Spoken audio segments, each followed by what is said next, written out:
In this video, we're going to give you everything you need, the proof, the concepts, the survey results on how to increase your Chapter 13 fees.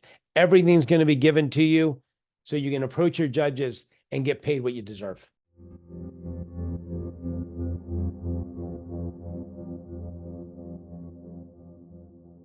This presentation is on how to increase your no-look fee. And I want to make it clear, I don't want to take any credit for this whatsoever.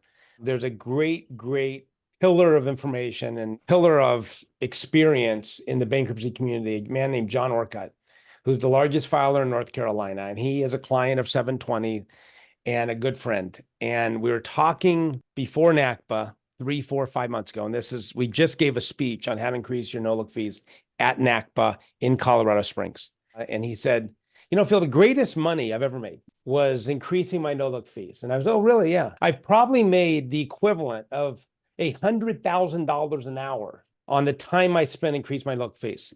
And I chuckled. I was like, okay, yeah. Really? Like, what do you mean? Like $100,000 an hour? Like, that's a lot of money. He's like, no, at least $100,000 an hour. He like doubled down on it. And I just thought it was so interesting that like $100,000. I said, well, why don't you tell me about what you've done? And over the course of the last 30 years, he's had 7 increases of his Chapter 13 fees. And those increases have been over 800%. And you're going to see with what we put together how he's done it. This is something we're going to have at the bottom of the video. And basically, it's a depository, and this is going to be a living document. We're going to keep updating this every other year. How to increase your no-look fees based on what he has done. This is proven. And I want to point out something else. A number of months ago, I introduced John and Luke Homan. You've seen Luke on these calls many times. He's in Oklahoma. He took this information, a lot of this information, submitted to the judges, and got a $500 increase. And I asked him, I said, what does that mean for you? He says, it means about $50,000 a year, assuming I don't increase my Chapter 13s. I have the same number of 13s. It's a $50,000 raise every year. And he's young. He's a young guy, 35 years old. They'll be doing this for another 30 years. Sizable money. We just went around the room on the people on the call. And the majority of people haven't had an increase in Chapter 13 fees. In fact, 34% of the people that we surveyed have not had an increase since the pandemic. And we all know what's happened with inflation. Cars cost more, lettuce costs more, food costs more, rent costs more, your staff costs more. Across the board, you are paying more. And the fact that almost a third of the districts in our country have not had an increase in their 13s is just unfair. So the way this works out, this website, is chapter13fee.com, chapter13fee.com.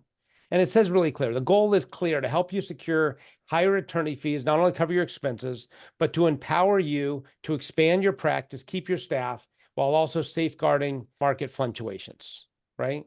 So he's moved from, over the past 30 years, from $800 to $6,500 per case. And on this site, you'll find arguments, strategies, practical considerations, how to deal with objections, proofs, and a ton of supporting documents. I think the most valuable thing here is John was adamant that his personal email and his cell number is on the first page. And he's like, look, I want to be there to support other bankruptcy attorneys. They're going down this path because I know, right? So that's his information. That's his personal email there for you. This is the type of man John Orcutt is. He gives and he gives and he gives. The way we have it broken up here, we start with the 33 arguments. These are arguments, things like, look, you may have a $4,000 no-look fee. It doesn't mean you accept or you collect $4,000 of your no-look fee, right? And it just unpacks various things that you can go through at your convenience. Strategies. These are strategies that he's used to increase his no-look fees, okay? The number one strategy by far, and this is something we saw at NACPA. We had about 100 people in the room, and actually we went around and we interviewed people who had also increased their fees, right? The number one strategy by far, number one here, get all your consumer debtor attorneys talking about it. Like you doing it alone is one thing, and there needs to be a catalyst in your industry. But the more of you talking about it, the more of you talking about complaining to your judges about staff, complaining to your judges about inflation, it needs to be a constant ringing of the ear with the judges realizing, boy, we got a problem here, right? And we saw that at NACPA around the country. That is how most people got it done, because it was a group effort, right? It's not just one person's group effort. And the truth of the matter is, you 3, 5, 7, 10 debtor attorneys that come together to move these fees, it impacts everybody, obviously impacts everybody. Then after that, practical considerations, right? And these are just things like that make sense. He was very adamant. He's like, we want this here so that you can think about it and talk in terms of this to the judges, right? Like, nothing's more important to your business than to making sure you get paid the money to pay your bills, hire staff, and keep staff. I mean, I've had a lot of people who've lost staff to other industries, other parts of the law, because of unable to pay the bills, right? Okay, next is objections. These are objections of what he has heard over the years. And our lawyers don't do enough good of job to get paid more, right? We just gave you an increase 2 years ago. Chapter 30 is not that much work. You can go through it, but my point is, giving these to you will help you formulate what to think about. 7 proofs, right? And this is what you can put together of things that you present to the judges. And I'm going to show you exactly what he did. And then the North Carolina experience that we have here is everything he's done over the years. Now you can see in the very beginning, when he went from 800 to 1200, he doesn't have anything, nor from 12 to 16, but it gets very, very detailed. See these numbers right here? This is 10, this is 9. These are all attachments, right? All the attachments are right here under this download. When you hit the download, you're going to put your information in and you're going to unlock the access. The reason why we're asking information so we can update you when we get more and ask for more data. Download the data, and then you can see document 25, 24B, 22, 23, 21, 20, 19. All these documents are free, and they're here for you to review, to wordsmith, use however you want, right? So it's all laid out for you. We collected all this information from over 100 districts nationwide. And the beautiful thing about this is you can compare your information. So in Arizona, we got a $4,500 fee. In the District of Utah, what did you say in that yours was? Yours is? We're at 4,000. 4,000. Okay. So you can see very similar areas, right? I mean, Utah, Arizona. My point of this is you can work it. You can take a look and compare. Hey, here's the situation. Now, the beautiful thing about this survey, we obviously asked for the Arizona, the state, the district, the no-look fee. If there is a no-look fee, right? If yes, what are the categories and amounts, which we have all laid there? Please tell us on your court's website where we can find the no-look fee. And the reason this is important, because obviously we need to get more detailed at some point. We have a lot of people who uploaded copies of their docs. There's a la carte. Some people have a la carte, some people don't. And we have them all listed when the person submitted. I want to make it clear, this is data that we have not confirmed. We have not double checked. This is just the raw data that was submitted to us. This will be a living and breathing document as we continue. But the goal is to move the debtor attorneys to become more profitable so we can better serve our clients. So that is information on the survey results. And let me just open it up at this point. What questions do you have, thoughts?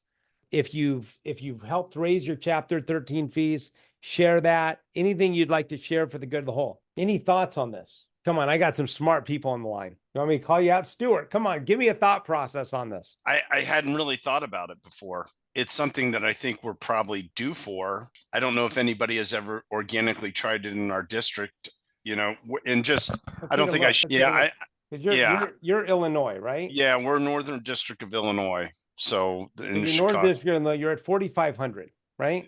Yes. So what's interesting about this, let's take a look at this, right? So I play around with this from a standpoint. This is my raw data. This isn't what we gave, but I want to show you something. So notice your state right here, right? Let's go down to Illinois, Northern District of Illinois. So right here is the cost of living index, right? That is put out by the government. So your cost of living, obviously not in Chicago proper, but overall is a little bit lower than national average. Is that right? Boy, that encompasses Chicago. I'm a little surprised by that. Yeah, well, I just got this off of the government site, right? But yeah, but my point is like, then maybe that's a fine differentiation. The Southern District, okay, maybe that's 10% lower than national average. right. But the Northern District isn't. This would be fodder for you. Look at the Southern District has the same fee as the Northern District. Yeah. Like, I think that the one thing that I think has a lot of legs, and I Mhm. think that the Chapter 13 trustees, and I have a pretty good relationship with one of the Chapter 13 trustee attorneys who actually left the Chapter 13 office because he saw all the fee applications that were coming in, went out and tried to start his own practice, blew through his retirement, and ended up going back to work for the Chapter 13 trustees office again because he quickly found out a $4,500 fee agreement doesn't mean you make $4,500 on each case. I think that is that type of data. If I were a bankruptcy judge and I was I'm not sure the bankruptcy judges even look at it like that, to be quite candid with you. When we're running the calculations in our head, $4,500 is not the number that we play with when we're looking at what we've received from a Chapter 13. No way. What is that number for you? What percent about? Probably around $3,000. Okay. So you're talking 3,000 of the 4,500, you're talking 66%. That's the Right. number I hear often. I hear somewhere around 65%. Sometimes I hear 60. Right? Yeah. And that's the game. Now, in certain districts where they're collecting all the money up front, it's a whole different ball game, right? Correct. And there's a bunch of different levers that you can work here. But the point here, Stuart, is in the Northern District of Illinois, okay, you should be making more. Why is it that let's just look down let's go here and let me sort it by no look fee. You see this now, how I sorted it by no look fee? Central District, California, 7,000. Interesting about this is that the Central District of California, I'm going to go back to, forgive me, I'm going to go back to state, okay, for a second. The Central District of California, the 7,000 no look fee. Eastern District is 8,500. Southern District is 4,600. San Diego, Carlsbad, La Jolla, some of the most prime, most expensive areas to live in the state. Right. Has a 4,600. This makes no logical sense, right? Like our debtor attorneys in Southern California, in the Southern District, I mean, just like this is an easy argument. We're due, right? But let's go back to this. We go back to the 13s, right? Like, what is an area? You got North Carolina with a 6,500 and you're at 45. This is something that needs to be looked at. And the beautiful thing is, with this information, you have everything you need. Yes. To start the process. I want to repeat what Orcutt said. I made at least $100,000 an hour for the time I spent on this. Stuart, I know you. I know how smart you are. This is something you could easily pull off. You pull together a few of your attorneys, friends in the bar, and you're making that happen. Let's jump around. Who else?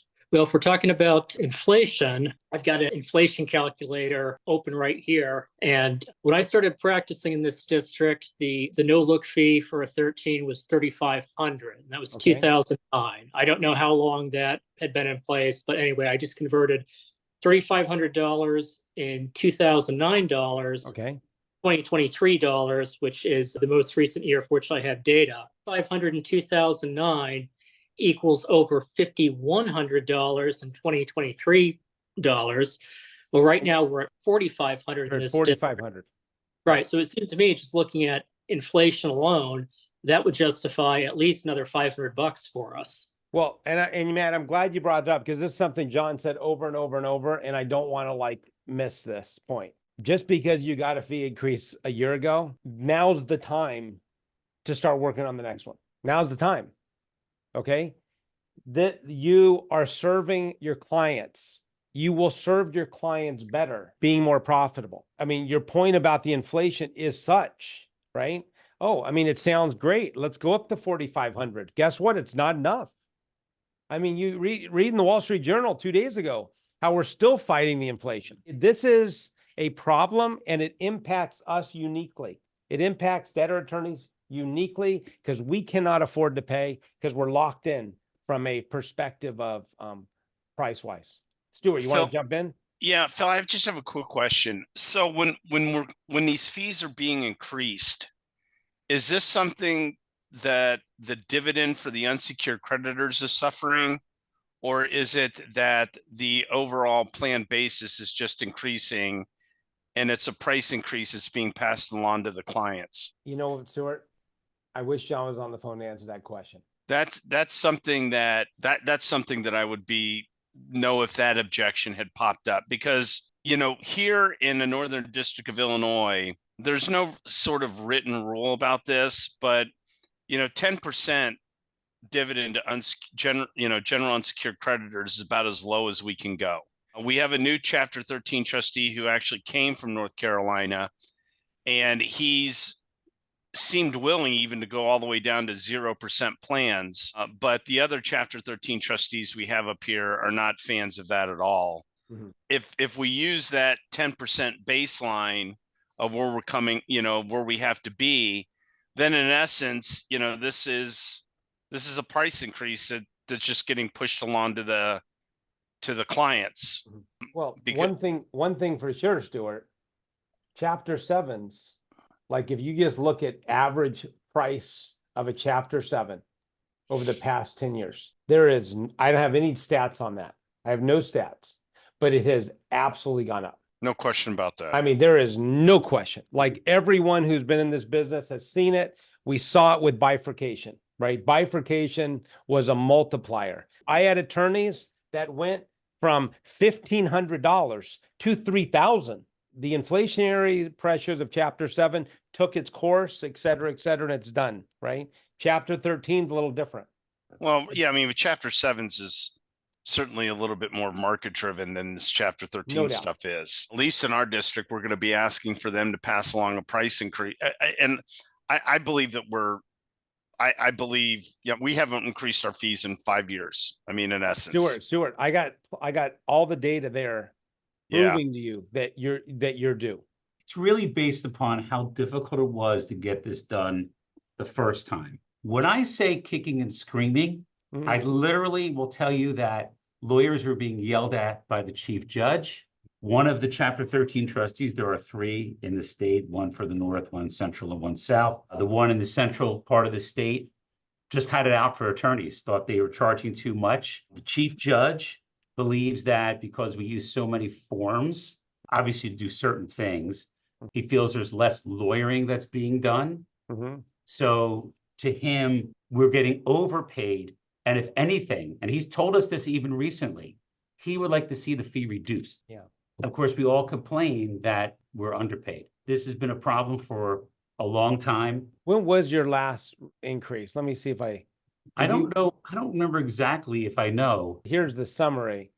One guy said 2023, which is not correct, right? That's not correct, no. So I think the 2018 majority is 6 years ago, right? So, yeah, a majority of our 2018, 2015. So, but I mean, here's the thing, Joel, judges retire, right? They just retire and it's just a process. And once again, matter of fact, we got it right here. Here's a handful of people right here. You're at the top. There's a handful of people who'd be interested in this information, right? Right. They were interested enough to supply their information's here. They, this is your cadre of 3, 6, 7 people. If each of you knew one other person, you came up with a plan, this would work, right? Right. And if not, maybe it doesn't work in 6 months. Maybe it takes a year or 2.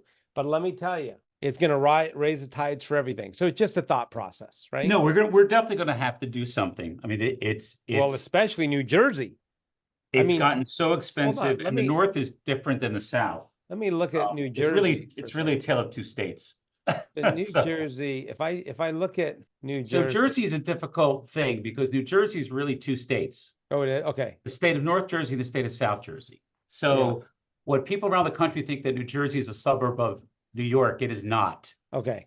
I am in Cherry Hill, New Jersey, one of the largest cities in the state. I am 5 miles from Philadelphia and 115 miles from New York. Okay. I can see Philadelphia from my office. But the cost of living here is also less than it is in the northern part of the state. Got it. But the thing is there's one district, right? Right. It's one So district. to be fair, it's like they got to pick a no-look fee or have Mhm. add-ons accordingly, Right. because according to the cost of living index put out by the government, Mhm. you're 14% higher to live than the average American. Right. And I mean, it's really tragic. If you look at this, you look at the highest cost of living index, 79% higher than anywhere else in the country is Hawaii. And they have either a $4,800 or a $5,000 no-look fee. We actually ran into one of my bankruptcy attorneys from Hawaii. And I said to him, I said, hey, how's bankruptcy? He's like, what do you, not good. I'm now flying for Spirit Airlines. He became a pilot. Well, also it seems that cases are getting more difficult, more complex. Yeah. More things that we have to do, so it's actually more work than it used to be. Yeah. Now let me pivot to one thing before we end this strategy call. NACPA shifted this year. There was a lot of talk about student loans. There were huge auditorium fulls of the biggest rooms and multiple talks about the ethics of student loans. The argument was, which I heard many times at our booth, is that, look, I'm changing my thought process on student loans because now that I know that student loans are being discharged, I have to incorporate the conversation into my intake. Do you have student loans from an ethical perspective? Like, you're their lawyer. You have an ethical obligation to just inquire about it. And there's easy ways to inquire, whether you want to do it yourself or you don't want to do it yourself. If you want to do it yourself, Stretto has a software, Student Loan Lawyer has softwares that you just put in, you answer some question, they give you thumbs up, thumbs down, right? But it's just one of those things you fill out, you submit it to, you put in the file, you print it out. Ethical violation checked. I'm in, I'm covering my thing. We have a website. If you don't want to do it, but want to have someone review your client's student loan, then pull the NSLDS file and run it through the Stretto software. We have a website set up and it gets sent to lawyers that want to do this type of stuff. It's easy, it's simple, and it's something we'll include this in this email we send out. So, but either way, it's something to look at. I just spoke to Luke Homan. I mentioned Luke earlier. He got a $500 Chapter 13 increase by using these docs. What Luke is, he started advertising with student loans a couple months ago with us, that we're doing the advertising. And I said to him, so tell me about the operation. Tell me what's going on. He said, we filed a couple. We have a lot of people on payment plans. And I said, more importantly, what are you charging? He said, $5,900 for the bankruptcy and the student loan. I said, what's your normal Chapter 7 fee? He says somewhere around $2,200, right? So it's about a 2.5 times delta for a student loan client versus a bankruptcy client. 2.5 times. I said, do you think there's going to be 2.5 times of work? He's like, no, I don't believe so. But the value is much more than 2.5 times. Ken Neely, he's charging $3,000 for the bankruptcy, $7,200 for the student loan. And the third component I want to point out is that the debtor is different. The debtor is different. You advertise for someone with a student for bankruptcy, and you just get someone that's, hey, lost my job, I'm having a hard time paying, whatever. The student loan debtor, they know it's a bankruptcy, they know have to file bankruptcy. They're a little cautionary, like, is this for real? I've been told forever I can't discharge them. So you have to get over that hump. But they have 50,000, 75, 100,000 student loans, and they have a good job. And they're like, yes, I would like to get rid of this 50, 75, $100,000 burden around my neck. Obviously, not all of them qualify, but it's a different debtor.